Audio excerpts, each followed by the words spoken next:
Turning to the situation in Yemen, we note with continued concern the airstrikes conducted by the United States on Houthi-controlled areas in Yemen over the course of the 17th and 18th of April in and around the port of Ras Isa. And of course, you'll have seen the statement we issued on that over the weekend. Our humanitarian colleagues say that 5 humanitarian workers were confirmed injured in the strikes on Ras Isa port. There have also been initial reports of more than 230 casualties, including 80 people killed. OCHA says humanitarian assistance was immediately mobilized to support local health facilities, including health, trauma centers, and emergency surgery, as well as surgical supplies. Fire at the port is reported to have been extinguished this morning, though we remain deeply concerned of the reports of a fuel leak into the Red Sea. We also remain deeply concerned about the ongoing missile and drone strikes conducted by the Houthis against Israel and in the Red Sea, and call on the Houthis to cease such attacks immediately. Security Council Resolution 2768 related to the Houthi attacks against merchant and commercial vessels must be fully respected. We also reiterate the call for the utmost restraint and a cessation of all military activities in and around Yemen.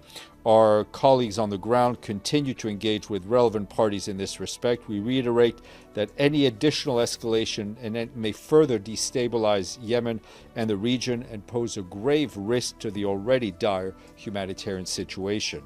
Today, as part of its mandated activities, the UN mission to support the Hudaydah Agreement conducted a patrol to Ras Isa port and noted significant structural damage to the port and destruction of facilities. Tomorrow, the UN mission there plans to deploy another patrol to Hudaydah port to assess the situation there. As mandated, the UN mission is actively engaging with stakeholders to foster dialogue and explore solutions to de-escalate the situation in the Hudaydah Governorate. We emphasize that international law, including international humanitarian law as applicable, must be respected at all times, and appeal to all to respect and protect civilians as well as civilian infrastructure. We also reiterate the call for the immediate and unconditional release of all UN and other personnel arbitrarily detained by the Houthis. And just to flag that yesterday, the Special Envoy for the Secretary General for Yemen, Hans Grunberg, called for credible guarantee to protect the Red Sea from becoming a prolonged area of conflict, deeming such assurances are essential not just for global security, but to keep Yemen sliding further away from peace.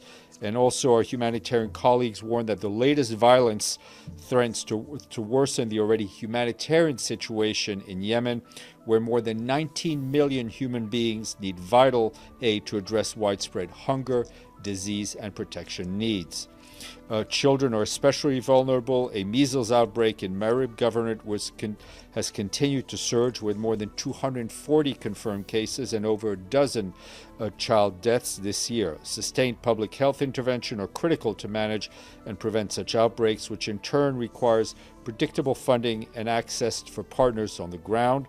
Despite hostilities and other challenges, we and our humanitarian partners in Yemen are delivering wherever we can. So far this year, our partners have been mobilizing food assistance for almost 6 million people. They've supported more than 500 health facilities, providing life-saving primary, secondary health services to some 225,000 men, women, and children.